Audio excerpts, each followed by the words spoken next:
All the flowers. They always manage to find a way to get in, so they actually have security staff at night that work there, and that spend most of their time just chasing deer. And there's a lot of wildlife in this area in general, actually. Lots of deer. There's a couple of rivers with really big salmon runs, so you have lots of bald eagles as well.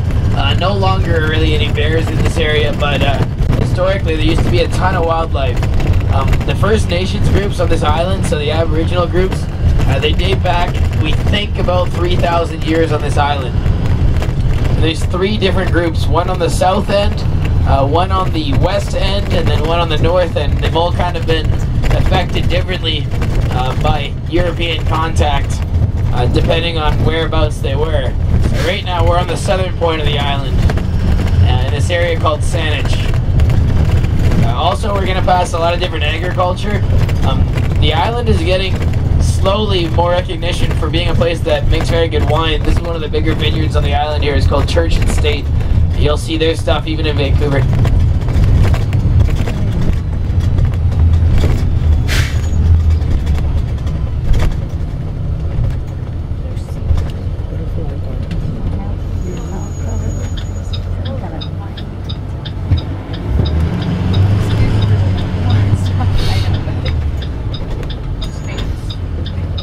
At kind of the turn of the century in the early 1900s, the government put in some policies that were really detrimental to these people.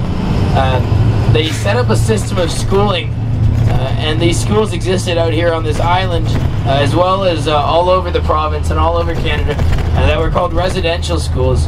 If you know what they are, then this won't come as a surprise to you, but these residential schools, the purpose of the schools was to quote-unquote remove the savage from the Indian. And so they were quite just sort of frank in how racist they were. And basically the point of the schools was to make these young kids more what they viewed as Canadian, and have more kind of European values. There was a school that existed, a residential school in this area. It's kind of hard to believe. The last of these schools actually closed down in the 1990s. You don't think of Canada as being a place that would have that. We do. It's kind of the dark thumb sort of narrative that has plagued our country a little bit. So we're gonna come up on this place where in the 80s the residential school was closed down. They replaced it with just a regular public school. And the public school that they placed there was not a real success. Part of the reason is a lot of these kids came from broken homes. Their parents had been put into residential schools, and they hadn't grown up in sort of a nuclear family environment, and they were being placed into public schools. It got to the point where the dropout rate was 80%. So 80% of the young First Nations kids were dropping out of school, and only 20% were graduating, which obviously was not acceptable. And what they did out here is actually kind of interesting, because they tore down that school and they replaced it. Not only did they sort of replace the architecture of the school, they replaced the entire curriculum and just kind of the principles behind the school. So we'll pass it in about 30 seconds and I'll point it out to you. You can see what I mean.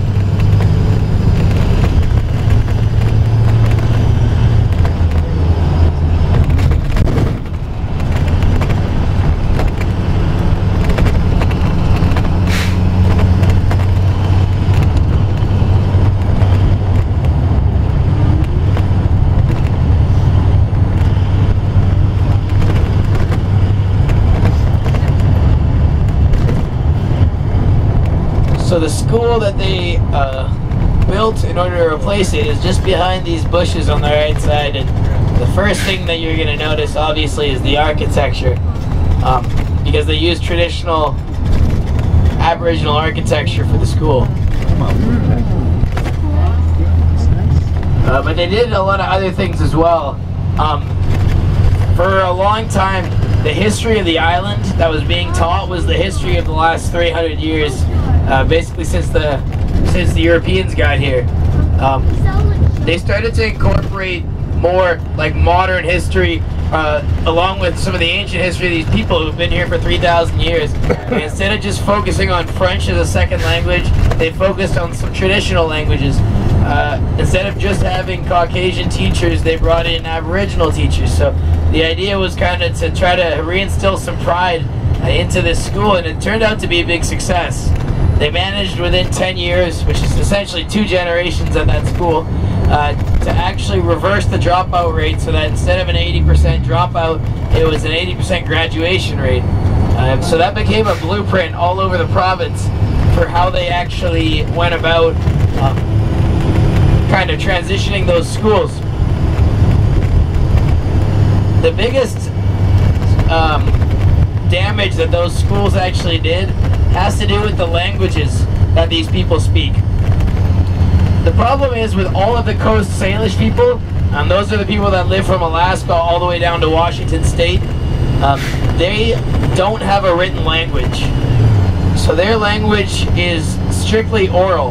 And what that means is that everything they know about their history, their culture, their traditions, their mythology, their religions, everything they know about the land, it's all passed down orally from ancestor to child, and so on. And what the government kind of realized when they went and tried to attempt to assimilate these people was that if they could figure out a way to destroy the language, that a lot of the culture would die with it. And that was what they were attempting to do. And so when these kids attended these schools, they banned them from speaking their own languages. They were only allowed to speak English. That, along with just sort of the massive influence of having, you know, so many foreign people move into their land, really affected the languages. So the Squamish people, who are one of the largest and one of the wealthiest tribes in the province, they're right outside of Vancouver. There's almost 3,000 Squamish members. There's less than 10 that speak the Squamish language. So that language is going extinct, and several other languages already have. If you get to the northern point of this island, where it's far more desolate, there's far less people, the languages have survived in way greater numbers, and a lot of people can still speak those original languages, which is really interesting. So down here, these people have had the most contact of the 3 different groups on the island. The ones on the west coast of the island is really desolate. There's very, very little there, but that's where the Europeans landed, and originally when the Europeans landed, a lot of those west coast communities died off because of disease. So the community that's kind of the strongest as far as numbers go, and sort of retained a lot of its tradition, are the cultures on the northern part of this island. Just recently, in 2015, the government came out with a report which was called the Truth and Reconciliations Report, which was basically an investigation into what happened at these schools, and a lot of the numbers that came out were really startling. Of the roughly 70 to 80,000 kids that attended these schools, about 6,000 never made it out. They died of unknown causes because their cause of death was never reported. They were buried in unmarked graves, and their parents were never alerted. So it's kind of the equivalent of what the report called a cultural genocide. So it's quite sad, and it's something that happened fairly recently. Victoria, you might have noticed when we drove past the museum that there was a lot of totem poles outside of the museum. If you're in Vancouver and you see totem poles, those are just there for you guys. They're not natural to that area. They're natural to this area here. On Vancouver Island, this is where the totem poles come from. And the totem poles on this island, they can have quite a few different meanings. There's 6 different, maybe 7 different stories that they can tell. And if you know how to read a totem pole, it can take up to 2 hours to read one. So they can tell any sorts of story from where a territory is, to how a special person passed away, to the lineage of an important family. There's actually 2 modern-day totem poles just up ahead on the left, and they've got their arms extended out. That's for the community center there. So when the arms are extended out, it means the community center is open, and when the arms are removed, the community center is closed. And that's actually traditionally how these tribes in this area would operate, because they usually had their villages on the beach, and they would have these big poles set up, and at times that other tribes are welcome to come in and trade and visit, the arms would be extended out, and when it was closed off, they would remove the arms. There's even a pole called a shame pole, which is like if you do something, you commit a crime, or you don't repay me in a business transaction, you cheat me or something like that, I will create a shame pole and put it outside your house. And then everyone knows not to trust you, not to do business with you.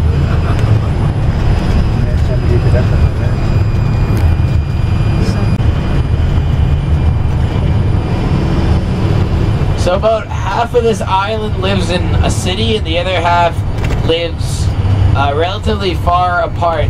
Kind of a characteristic of the island is that land is quite cheap, especially in comparison to Vancouver and the Lower Mainland, and so people tend to live on big properties in pretty big houses, and you're going to see some of that on this road. Some really, really beautiful homes.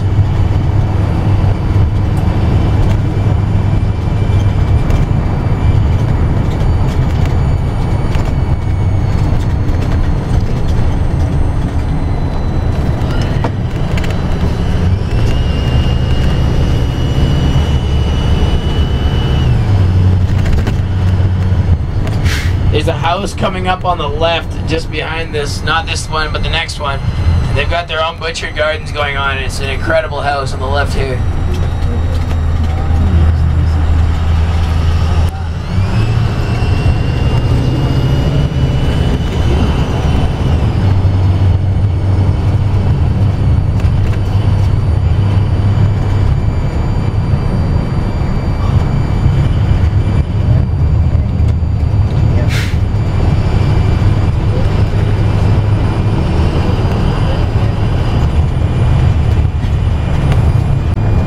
So we're just about to drive past the Victoria International Airport. Take that with a grain of salt. I'm pretty sure they have 1 international flight last I checked, and it's to Seattle, which is about as close as Vancouver. And you'll see here on the left-hand side that these aren't exactly Boeing 747s or anything.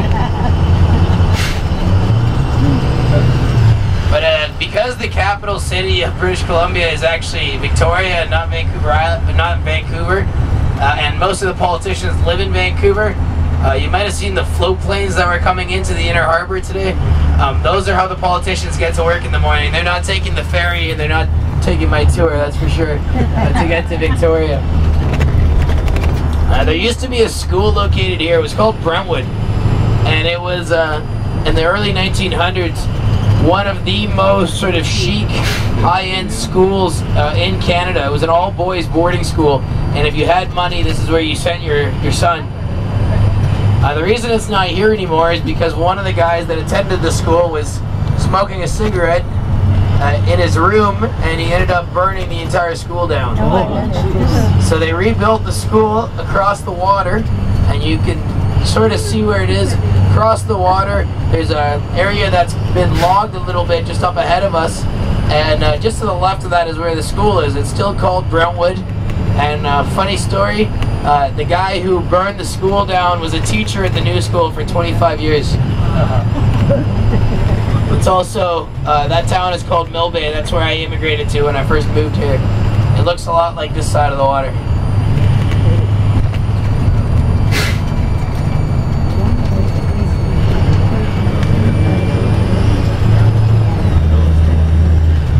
So that body of land on the other side of the water, when I was telling you earlier how my fingers were this peninsula and that my entire arm was the island, that's the start of my entire arm there. And so the island goes another 450 kilometers farther north on that side of the peninsula there.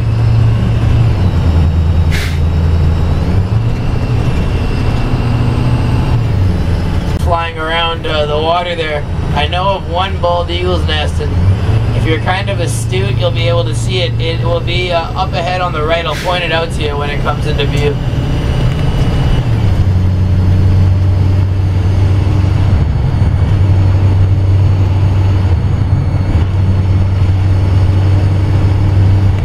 So the nest is located up ahead of us to the right. There's a tree.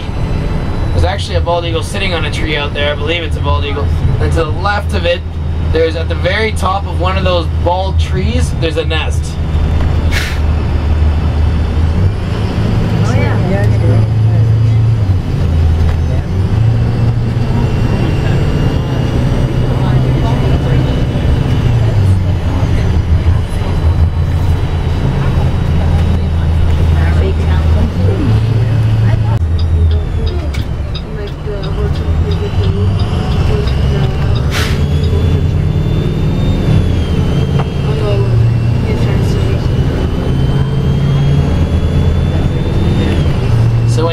Here on Vancouver Island, the most abundant resources are space and time. You have to come up with activities to try to fill your time, and so you end up doing things like this on the left where you build dog obstacle courses.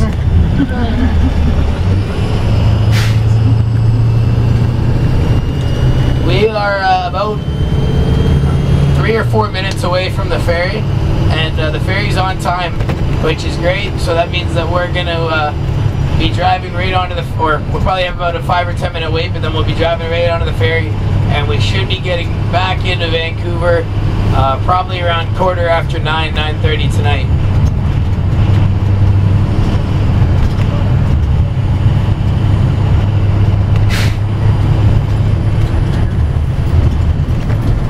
I was telling you earlier how the ferry actually doesn't make a profit. Those islands are the reason. All those beautiful islands that we were passing through earlier today on the ferry, well, people live on those islands, and the ferry needs to service those islands. The problem is that the types of people that live on those islands, well, we call those islands the hippie islands, which is totally fine. The thing is that they don't typically leave all that often. They tend to try to live sort of self-reliant lifestyles, and so a lot of people that live on those islands are artists, musicians, self-reliant farmers, these sorts of people, and they don't tend to leave all that often. So oftentimes the ferries that actually run to and from those islands during the day have got very, very few people on them.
So guys, that's our ferry just coming in on the right there in the distance. So we'll probably have about 10 minutes or so before we end up having to board it because they'll have to empty it first. So I'll pop the doors open, and if you want to get some fresh air you can. Just don't strain too far. Make sure that by 6:40 you're back on this bus because that's when we'll be getting on. So it's 6:32 right now, so we won't have too far to go.